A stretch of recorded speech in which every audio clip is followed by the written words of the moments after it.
मैं दो है, एक परनिष्ठित शुद्ध चेतन जो सुस्वरूप है, और दूसरा जो बनाया हुआ मैं है, मन का। मैं शरीर हूं, मैं ब्राह्मण हूं, मैं शूद्र हूं, मैं हिंदू मुसलमान हूं, मैं साधु गृहस्थ हूं, मैं स्त्री पुरुष हूं, मैं काला गोरा हूं, मैं इतना विद्वान हूं, अविद्वान हूं, मेरे अमुक मित्र हैं, अमुक शत्रु हैं, मेरा ये ऐश्वर्य है। इसकी श्रृंखला असंख्य है। ये मैं मेरा बनाया है, और इसी मैं से सारा विकार और निर्विकार अवस्था भी, हित और अहित सब कुछ है।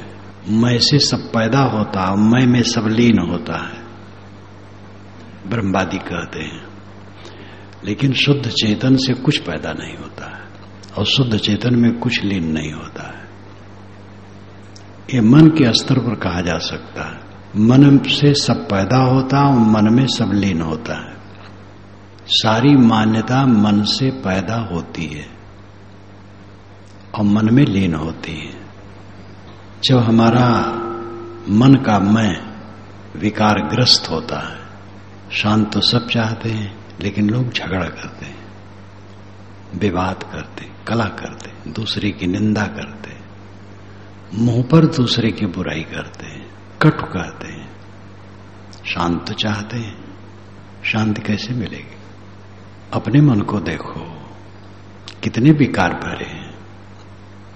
दूसरे को देखने गुंजाइश कहां है? दूसरे के लिए जरूरत हो तो हमदर्दी से, प्रेम से उसको राय दी जाए। नहीं दे सकते हैं तो चुप रहे। लेकिन आदमी का मन कटीला है, जो अंदर का मैं है, मन का कांटा झाड़ झंखार सहित है, और उसी से हरदम नुच नुच करके वो घायल होता है।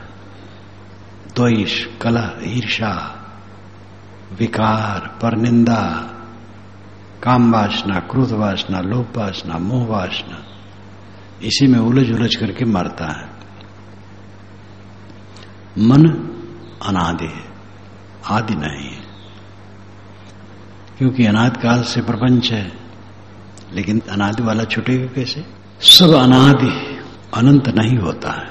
स्वामी शंकराचार्य के एक श्लोक में आया है कि बंधन अविद्या अनादि अनंत नैसर्गिक है। इतना बड़ा विद्वान पुरुष, शब्द शिल्पी, शब्द मर्मी कैसे कहा गया? और जो मेरे पास 4 टीकाएं हैं, किसी ने विवरण नहीं दिया, सब वैसे अर्थ कर दिया। मैंने उसका अर्थ समझाने की चेष्टा की है। गीता का उदाहरण दिया कि गीता में शाश्वती समाह कहा गया है। जीव, पुण्यात्मा जीव फिसल गया तो क्या उसका नरक ही होता है? श्री कृष्ण महाराज ने कहा नहीं, फिसल गया तो फिर वो अच्छा काम किया है तो स्वर्ग में जाकर के शाश्वती समाह, समा नाम वर्ष, शाश्वती नाम सदा। तो मैंने कहा कि गीता के सभी टीकाकार यहां शाश्वती का अर्थ है अनंत या शाश्वत या नित्य नहीं करते हैं, बहुत करते हैं। बहुत वर्षों तक स्वर्ग में रह के आ जाता है। इसी प्रकार यहां अर्थ करना चाहिए अनंत का। अनंत यहां यही है कि अगर वो वासना नहीं छोड़ा तो अनंत काल के लिए भटकता रहेगा। किंतु अविद्या अनादि होते हुए शांत है। शांत और शांत में फर्क है। शांत विकार विहीन और शांत अंत सहित। बीज वृक्ष अनादि है, प्रवाह। बीज पहले है कि वृक्ष, ये नहीं कह सकते, इसलिए अनादि है। लेकिन बीज भून देने से वृक्ष नहीं होता है, इसलिए बीज वृक्ष का प्रवाह अनादि होते हुए शांत है, अंत सहित है। कर्म देह का प्रवाह अनादि है, लेकिन विवेक ज्ञान से शांत अंत हो जाएगा। तो जो अनंत कहा है स्वामी जी ने, इसका अर्थ मर्यादित ही करना चाहिए। जैसे गीता में शाश्वती समाह का अर्थ किया जाता है। शाश्वती समाह का अर्थ होगा कि अनंत काल तक स्वर्ग में रहेगा। लेकिन भारतीय परंपरा का स्वर्ग अनंत काल माना ही नहीं गया है। जितने जीव जाते हैं भोग करके लौट आते हैं, और स्वर्ग भी अंत में मिट जाता है, प्रलय हो जाता है। ये भारतीय परंपरा की कल्पना है। स्वामी परंपरा की कल्पना है कि स्वर्ग नित्य है और नरक नित्य है।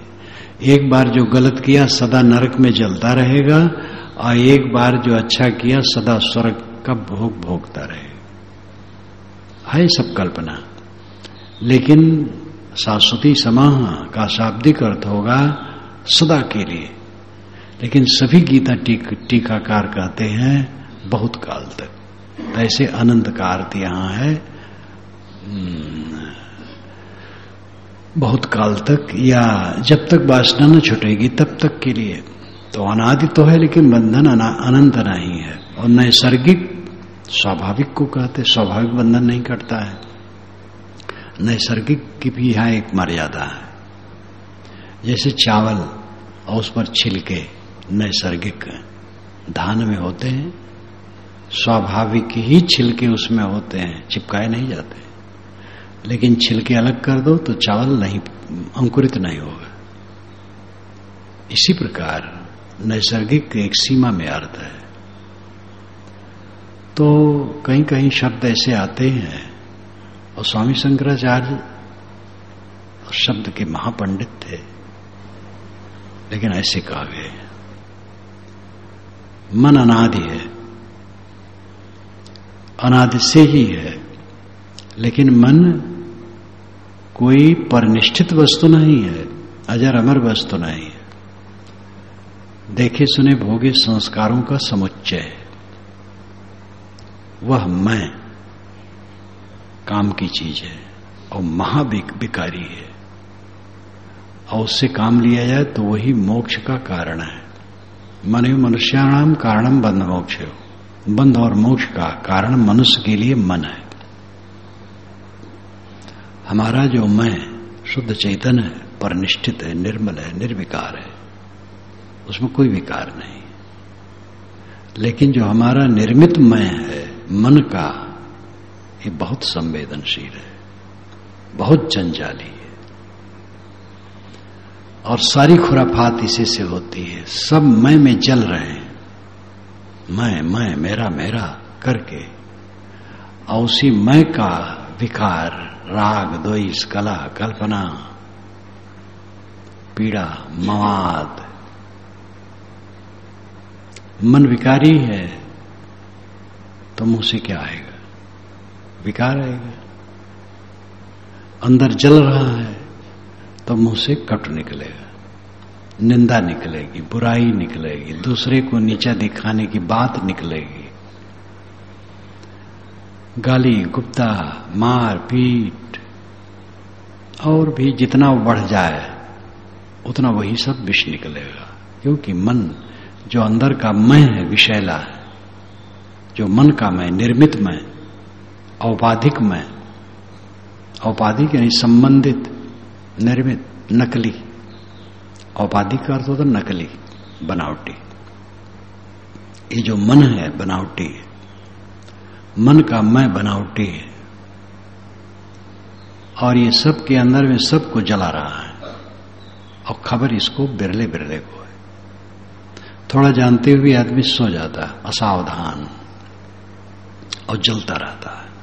सब अपने अपने मन में जल रहे हैं, सब के सब अपने अपने मन में जल रहे हैं। ज्ञानी भी जल रहे हैं, ज्ञान है लेकिन अभ्यास नहीं पूरा, तो भी आंशिक जलेंगे।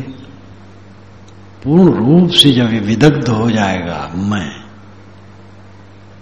तब कल्याण होगा। मैं को मिटा दो तो इसका अर्थ है जो मन से बनाया मैं है उसको मिटा दो। शुद्ध चेतन आत्मा मैं, वो तो दृष्टा है, वो मिटने वाला क्या है? वही मिटाने वाला है, बनाने वाला है। हमने अंदर में झाल झंखाड़ पैदा किया है, इसलिए हम उसको मिटा सकते हैं। न तो दूसरे ने उसको पैदा किया है, न दूसरा मिटा सकता है। धर्म के क्षेत्र में महाभ्रांति है, ईश्वर की माया ने हमें भटका दिया है।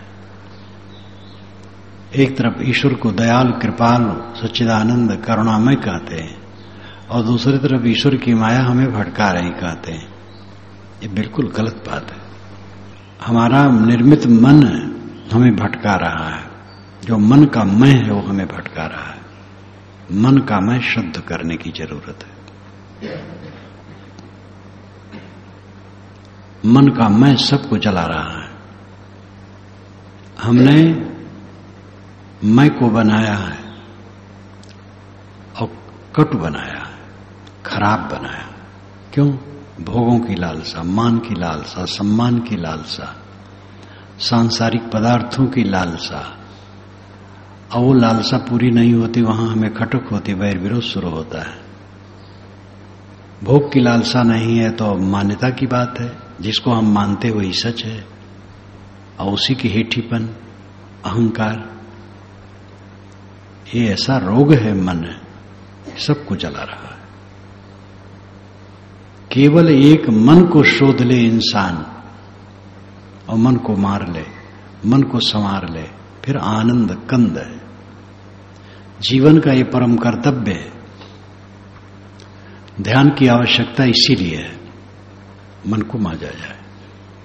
वैसे देखा सुना भोगा का ही ध्यान होता है। ध्यान दीजिए, जो आपने देखा है, सुना है, भोगा है, जब आप ध्यान में बैठेंगे वही सब आएगा। पेड़, पहाड़, जंगल, आदमी, राग, द्वेष, कलह, कल्पना, काम, क्रोध, लोभ, मोह, जो कुछ आपने देखा, सुना, भोगा है, बीच बीच में अच्छी बातें, अच्छी बातों के संस्कार है, तो वह यही सब ध्यान में आएंगे।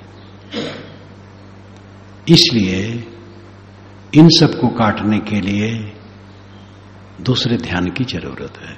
कांटा चुभ गया है, उस कांटा को निकालने के लिए एक दूसरा कांटा लिया जाता है, खोद खोद के निकाला जाता है। तो जो विश्व प्रपंच हमारे दिमाग में भरा है, काम, क्रोध, लोभ, मोह, राग, द्वेष, विकारी स्मरण, अच्छे स्मरणों से उसको शांत करने की प्रक्रिया प्रथम ध्यान है। किसी महापुरुष का चित्र मन में ले लिया, वो भी विषय है, पदार्थ है, विषय नाम पदार्थ। लेकिन किसी पवित्र आत्मा के चित्र में अगर हमारा मन बराबर लगता है तो विषय वासना से हटता है, विकारी बातों से हटता है। आंखें बंद की, बंद आंखों में दिखता हुआ प्रकाश, अंधकार, ज्योति, जो कुछ भी दिखता है उसमें बारंबार मन केंद्रित करने से और प्रपंच हटता है। सांस आती जाती है, सांस पर चित्त रखा, केवल सांस का ख्याल करता और कुछ नहीं, तो सांस पर चित्त बांधते बांधते और बाकी प्रपंच शांत हो जाता है। नाद सुनते हैं लोग, शब्द। हरियाणा में मेरे कार्यक्रम थे कई, तो एक राधा स्वामी मत के सज्जन आए, साधक थे, बड़े अच्छे थे, मेरी पुस्तकें भी पढ़ते हैं, कई दिन मेरे पास रहे। कहीं महाराज मैं तो शब्द हरदम सुनता रहता हूं। तो जब जिसको ज्यादा सुनो देखो तो वो इससे भावना हो जाती है। जैसे मुझे पूर्व साधना का ख्याल है, मैं विष्णु, शिव, श्री राम और कृष्ण ये चार की उपासना करता था। तो इतना अनुराग था कि हरदम लगे कि वो हमारे चारों तरफ है। एक बार की मुझे याद है, कोई 8 बजे सुबह का समय हो गया, अंदर के बरामदा में मैं बैठा, जमीन पर बैठ गया समाधिस्थ रूप में जैसे, और चारों तरफ मुझे लगा शिव शिव, जटाधारी शिव चारों तरफ बैठे। भावना में इतना डूब गया कि चारों तरफ शिव शिव बैठे और कोई नहीं बैठा, वो अपनी भावना है। कामी को चारों तरफ अपनी प्रेसी दिखाई देती है, मजनू लैला लैला करके सबको पकड़ता था। लोभी आदमी के लिए चारों तरफ पैसे पैसे दिखाई देता है, क्रोधी को हाय हत्या दिखाई देती है।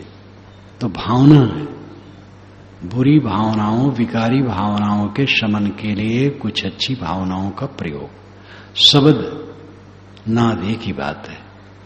तो उसका जो अभ्यास करते हैं, बिहार में एक वृद्ध संत मत के मिले, तो उन्होंने कहा कि दृष्टि जो मैंने कई वर्षों तक किया। अब स्वर्ग योग करता हूं लेकिन वो भी क्षीण हो चला है, अब आगे बढ़ना है। तो ऐसे लोग जो सामान्य साधना है उसी में वर्षों बिता देते हैं, क्योंकि उनको निर्देश अच्छा नहीं मिलता है। दृष्टि योग, स्वर योग, नाद योग ये थोड़े समय के लिए है। साकार योग, दृष्टि योग, नाद योग, स्वर योग, ध्यान क्या कहते हैं इसमें मैंने सब लिखा है।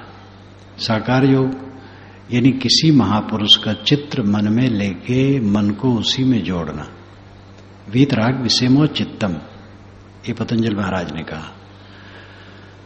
वह अथवा, अनेक साधना बताते बताते अथवा कहे, अथवा वीतराग विषयम चित्तम, वीतराग को चित्त का विषय बनाना, वैरागवान को चित्त का विषय पदार्थ बनाना, यानी अपने चित्त को वैरागवान में लगाना, इससे प्रपंच हटेगा। ये प्रथम साधना। दूसरी साधना आंखें बंद की तो बंद आंखों में अंधकार प्रकाश जो दिखाई दिया उसमें मन ठहराना, तो प्रपंच शांत हो गया। स्वयोग तीसरी साधना, सांस पर मन ठहराना, सांस अपने आप आती जाती है, उसी का लक्ष्य रखना और कुछ नहीं रखना। सांस पर मन ठहराना तो और बातें शांत होगी। नाद, शरीर में ध्वनि होती है। कोई यंत्र हो जहां चलता हो, बड़ी बड़ी मशीनें चलती हैं, तो वहां पर आप जाइए तो आवाज होती है। शरीर एक यंत्र है, नस नाड़ियों की गति होती है, तो इसमें ध्वनि होती है, कानों को बंद करने से सुनाई देती है। तो इस ध्वनि को सुनने से प्रपंच हट जाता है, ऐसे में मन लग जाता है। लेकिन ये बहुत दिन सुनने की चीज नहीं है, फिर हटा देना चाहिए। ऐसी अवस्था में पहुंचना चाहिए जो दृश्य रहित है, निर्विकल्प। योग दर्शन का निर्विकल्प अंतिम नहीं है, लेकिन वेदांत और पारक सिद्धांत का निर्विकल्प अंतिम है। परिभाषा में अंतर है। योग दर्शन का असंप्रज्ञात समाधि अंतिम है। संप्रज्ञात असंप्रज्ञात दो फर्क किया गया है योग दर्शन में, और दोनों में कई शाखाएं बताई गई हैं। तो संप्रज्ञात का मतलब है अच्छी तरह से जाना हुआ। हम नाद का ध्यान करते हैं तो नाद को जानते हैं, और किसी महापुरुष का ध्यान करते तो चित्र को जानते हैं। स्वर का ध्यान करते सांस का तो सांस को जानते हैं। इसलिए संप्रज्ञात समाधि है। किसी पदार्थ में अपने चित्त को जोड़ना संप्रज्ञात समाधि है। पदार्थ शून्य कर देना असंप्रज्ञात, कुछ नहीं जानना, संकल्प शून्य अवस्था, वो निर्विकल्प है। लेकिन योग दर्शन में निर्विकल्प संप्रज्ञात के अंदर बताया गया, वो दूसरी परिभाषा उसकी है, मूल बात में कोई फर्क नहीं है। तो जो सामान्य साधन है, आरंभ के साधन है, किसी महापुरुष के चित्र का ध्यान, ज्योति का ध्यान, स्वर सांस का ध्यान, नाद का ध्यान, थोड़े समय होना चाहिए, थोड़ा अभ्यास के लिए। अंतिम में तो दृष्टा अभ्यास, साक्षी बन के बैठो। नदी के तट पर बैठा व्यक्ति नदी की तरंगमालाओं को देखता है, बहता नहीं।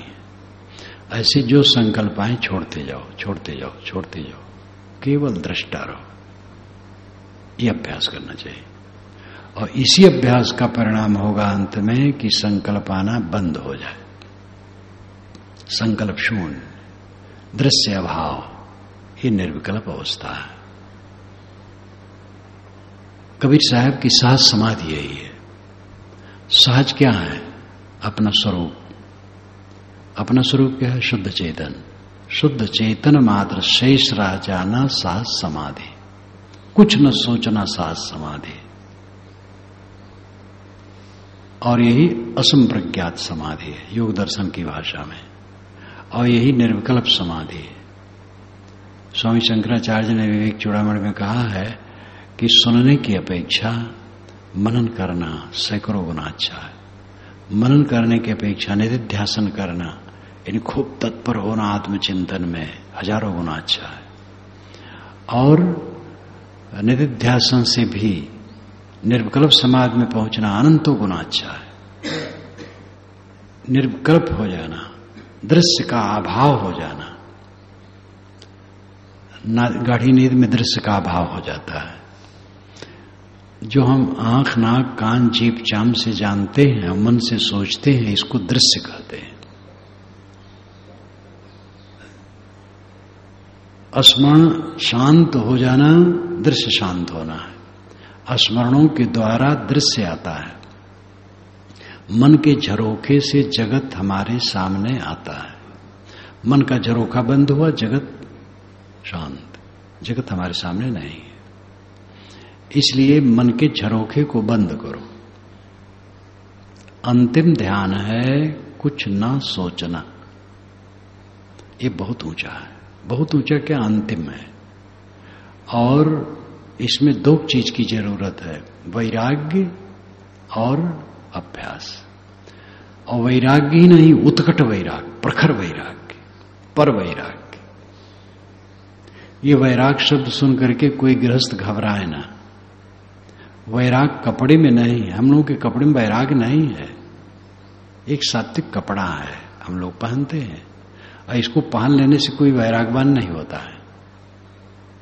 और धोती कुर्ते में कोई हो, शर्ट पैंट में हो, अगर विवेक करता है, वैराग उदय होगा। तो वैराग तो विवेक से उदय होता है, और सबको जरूरी है, क्योंकि सब मानसिक व्याधि में पीड़ित हैं। क्या साधु ही मरेंगे, गृहस्थ नहीं मरेंगे? क्या साधु ही को मानसिक रोग है जो इसके लिए वे सब छोड़ छाड़ करके उसी में लगे हैं? गृहस्थ का मानसिक रोग नहीं है, उनको तो और है। सब व्याधि ग्रसित है, इसलिए सबको वैराग की जरूरत है। जब ये प्रखर वैराग्य होगा, पतंजल ने कहा है योग दर्शन में कि अपर वैराग्य से संप्रज्ञात समाधि लगती है, असंप्रज्ञात नहीं लगती है। पर वैराग से असंप्रज्ञात समाधि लगती है। अपर वैराग का मतलब है अपर नाम जो पार न गया हो। दृष्ट श्रुत के प्रति वितृष्णा अपर वैराग्य है। जो हम देखते हैं और सुनते हैं उसके पर तृष्णा न होना, राग न होना, यह अपर वैराग्य है। और गुणों के प्रति, सूक्ष्म संस्कारों के प्रति भी मोह न होना पर वैराग्य, प्रखर वैराग्य।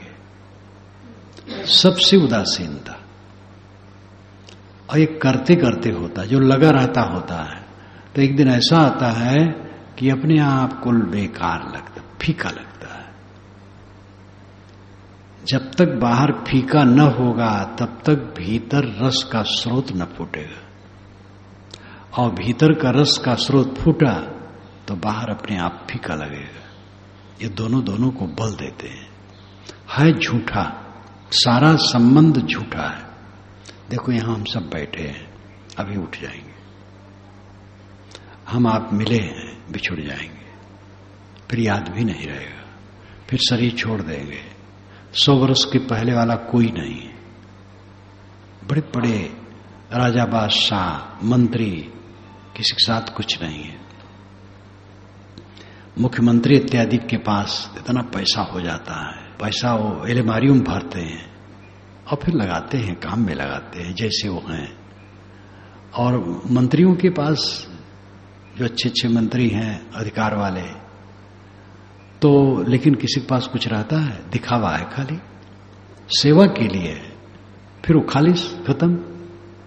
देखो अब्दुल कलाम अब कहाँ राष्ट्रपति, अब छोटे से कमरे में और मकान में है, वहां से भी खिसक जाना पड़ेगा कब्र में। इसलिए सब झूठ है, सारा दृश्य, सारा संबंध झूठ है आत्मा के लिए। आत्मा में कुछ नहीं हो, बिल्कुल निर्मल निर्विकार है। ये भावना जब मजबूती से होती है तब वितृष्णा होती है विषयों से, और ये लगातार साधना करते करते चित्त पूर्ण अनासक्त हो जाता है। अनासक्त चित्त निर्विकल्प होता है, दृश्य रहित। वो सच्चा ध्यान है, अंतिम ध्यान, संकल्प शून्य अवस्था। इसी को आत्मलीनता कहते हैं। आत्मा राम हो जाना, ब्रह्मलीन, आत्मलीन, हकबीनी, खुद से नाशी, शेष, बका। शेष संस्कृत में कहते हैं बचा हुआ, अरबी में बका, बाकी बचा हुआ, सबको धो दिया, शेष रह गया निर्विकल्प अवस्था। ध्यान का अंतिम स्वरूप है संकल्प शून्य हो जाना, शांत। ये होता है, कल्पना नहीं है, करने से होगा। ध्यान सबको जरूरी है, पहले तो शुरू तो करो। जहां आपको श्रद्धा है, किसी महापुरुष का चित्र मन में ले लो, उसी पर ध्यान करो।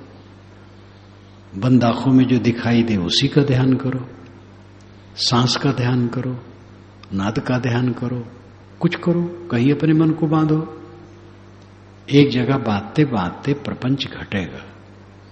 एक कोढ़ अनादिकाल का है, विकार अनादिकाल का है, घबराना नहीं चाहिए, करना चाहिए। अनादिकाल का होते हुए भ्रम मात्र है, कोई दम उसमें नहीं है। हमारी मान्यता से वो बलवान बना हुआ है, हम अपने में जग जाएं, वो शून्य हो जाएगा। तो मन अनादि से ही है, लेकिन वो विकारी है, ठोस निर्विकारी, पर निश्चित तत्व नहीं है, निर्मित है। वही हमारा दूसरा मैं है। दो मैं हमारे अंदर, एक अपना आपा और एक मन। ये मन जो है यही दुख दे रहा है, क्योंकि इसको हम समझ नहीं पाते, इसको संभाल नहीं पाते, इसको खराब कर देते हैं अहंता ममता में पड़ करके, और वो जलाता रहता है। अपने अपने मन को सब संभालो। केवल कोई मन को संभाल लिया बस धन्य है वो, और जो मन को न संभाला बेकार है।